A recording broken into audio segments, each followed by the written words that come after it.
ایک دن پیغمبر مریم علیہ السلام ہمیشہ کی طرح اپنے کمرے میں دعا کر رہی تھیں۔ تب انہیں ایک فرشتہ آدمی کی شکل میں دکھائی دیا۔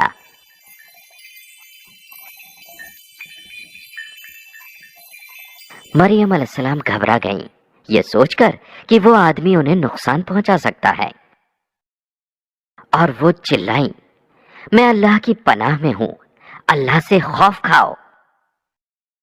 پھر فرشتے نے کہا، میں صرف آپ کے اللہ کا فرشتہ ہوں۔ اللہ نے آپ کو ایک پاک اولاد دینے کی بات کہی ہے جو گناہوں سے پاک ہے۔ انہوں نے اطمینان کی سانس لی اور فرشتے سے پوچھا، میرا کوئی بیٹا کیسے ہو سکتا ہے جب کسی آدمی نے مجھے چھوا بھی نہیں ہے؟ اللہ کے لیے بہت آسان ہے، اللہ اسے لوگوں کے لیے ایک مثال بنا دے گا اور اللہ کی طاقت کی ایک نشانی بھی۔ فرشتے کے آنے نے انہیں بہت پریشانی میں ڈال دیا، جو دن بیتنے کے ساتھ بڑھتی گئی۔ وہ بغیر شوہر کے بچے کو کیسے پیدا کر سکتی تھیں؟ کچھ مہینوں کے بعد وہ ذہنی پریشانی کو برداشت نہیں کر سکی۔ ایک بھاری حمل کے ساتھ چپ چاپ انہوں نے شہر چھوڑ دیا، یہ نہ جانتے ہوئے بھی کہ کہاں جانا ہے۔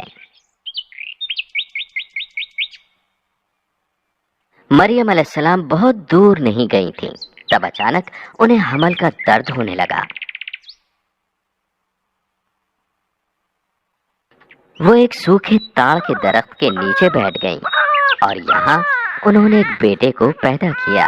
جب پیغمبر مریم علیہ السلام نے اپنے بچے کو دیکھا تو گھبرا گئیں، میں اسے اس کے والد کے بغیر کیسے دنیا میں لا سکتی ہوں؟ انہوں نے کہا، کاش میں ایسا ہونے سے پہلے مر جاتی، سب تباہ ہو گیا۔ تبھی یکایک انہوں نے فرشتے کی آواز سنی، غمگین مت ہو۔ آواز نے کہا، اللہ نے تمہارے لیے ایک چھوٹی ندی دی ہے، اور اس درخت کے تنے کو ہلاؤ جہاں سے پکے کھجور گریں گے، کھاؤ اور پیو اور اپنی کھوئی ہوئی طاقت واپس پاؤ۔ آپ جو دیکھ رہی ہیں وہ اللہ کا کرشمہ ہے۔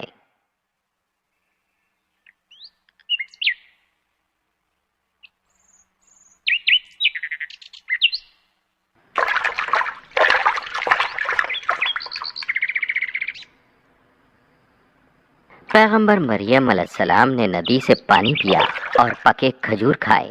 کچھ وقت بعد انہوں نے اللہ کے کرشمے سے سکون پایا۔ تھوڑی دیر بعد وہ اٹھیں اور شہر لوٹنے کا فیصلہ کیا، حالانکہ ان کا ڈر بھی لوٹ آیا۔ وہ لوگوں کو کیا بتائیں گی، انہوں نے سوچا۔ تب دوسرا کرشمہ ہوا۔ کچھ ہی گھنٹے پہلے پیدا ہوا ان کا بچہ بولنے لگا۔ بچے نے کہا، اگر آپ کسی سے ملتے ہیں تو انہیں بتائیں کہ آپ نے آج اللہ کے لیے روزہ رکھا ہے اور آپ کسی سے بات نہیں کریں گے۔ اس کرشمے کے ساتھ پیغمبر مریم علیہ السلام کو ٹھیک محسوس ہوا اور وہ شہر کی طرف چل پڑی۔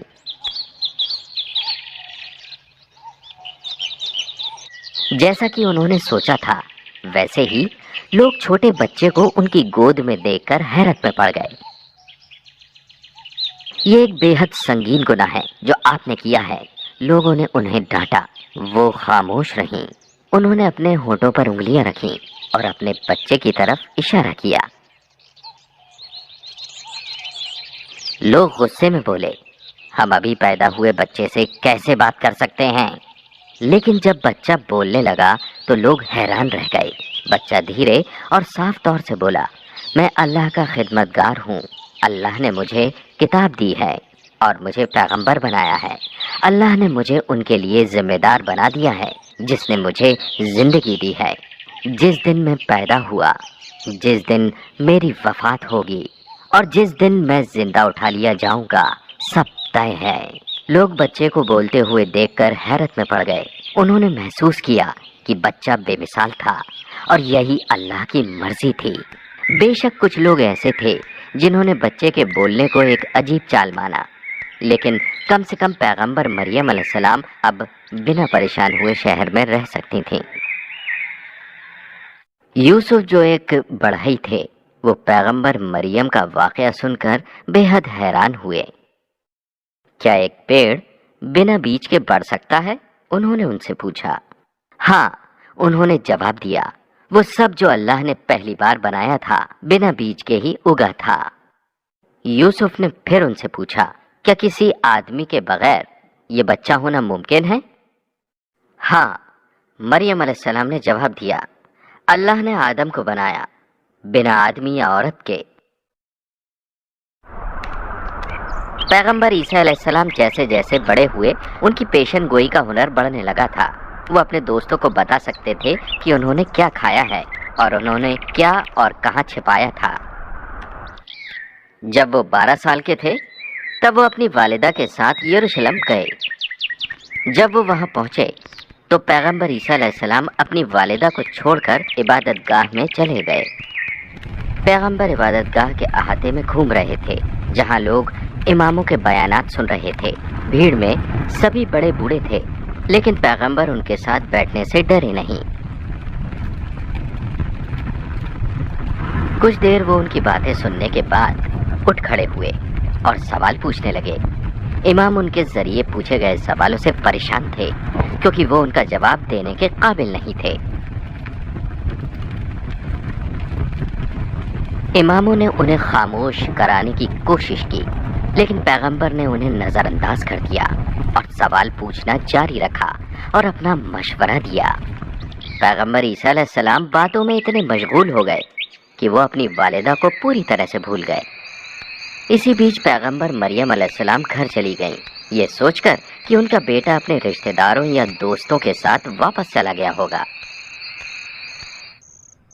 لیکن جیسے ہی وہ اپنے گھر پہنچی تو انہیں محسوس ہوا کہ ان کا بیٹا وہاں نہیں تھا۔ وہ انہیں تلاشنے کے لیے شہر کی طرف بھاگی۔ انہوں نے کئی گھنٹوں تک تلاش کی اور آخرکار اپنے بیٹے کو عبادت گاہ میں اماموں کے بیچ بات چیت کرتے ہوئے پایا۔ پیغمبر مریم علیہ السلام ان سے بہت ناراض ہوئیں کیونکہ وہ بہت فکر مند تھیں، لیکن پیغمبر نے انہیں یہ کہتے ہوئے خاموش کر دیا کہ اماموں کے ساتھ بحث میں وقت کا پتہ ہی نہیں چلا۔